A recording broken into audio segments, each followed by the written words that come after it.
Jour 20 pour capturer tous les Pokémon de la 3ème génération, et aujourd'hui on fait Misdibule dans Légende Pokémon Zelda dans la zone numéro 9. Il est là. Il est là. Vas-y, rentre s'il te plaît, vas-y s'il te plaît. C'est bon, c'est géré, rentre dans la Pokéball. Let's go.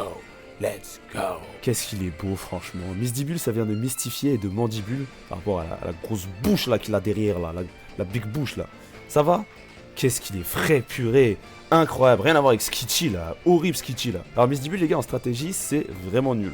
Alors déjà, statistiquement parlant, c'est 85-85, 55-55, 50. Et 50 en PV, c'est nul, on cherche pas à comprendre, c'est éclaté contre le sol. En termes de talent, il a des bons talents, hein. Hypercutter, intimidation et sans limite, c'est 3 bons talents. Mais statistiquement parlant, ça pue de ouf. Mais heureusement, en 2013 ou en 2014, je sais plus, il a obtenu une méga évolution, méga Misdibule qui est encore plus belle. Pas du flow, ça, sérieux là, c'est pas incroyable là. Oh là là là là là. Et ce Pokémon là est hyper fort en stratégie, mais oui, pourquoi? Déjà niveau statistique, on parle des statistiques d'abord. 50 en PV, c'est nul. 105 en attaque, c'est pas ouf. 125 en défense, c'est super. 95 en attaque spéciale, c'est nul. 95 en défense spéciale, c'est bien. 50 en vitesse. Là vous allez me dire, mais il a des stats éclatées. C'est vrai que ses stats sont pas ouf, mais regardons son talent. Il a le talent Call of Force. Ça double l'attaque du Pokémon après investissement. Ça veut dire que il a pas 210 en attaque parce qu'il a 105 en attaque. Non, c'est pas genre on prend 105, on fait x2, c'est 210.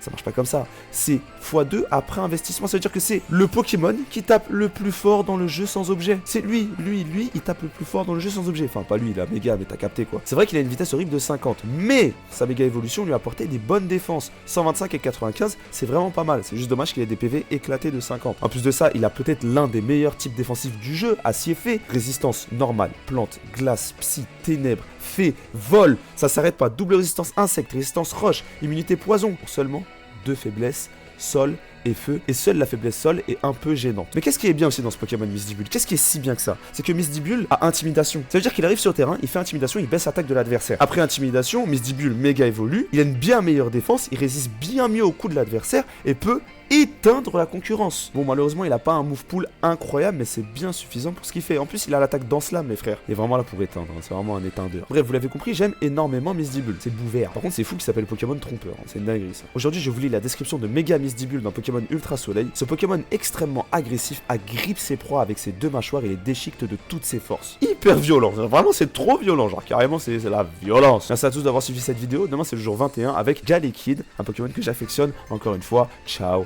Ciao.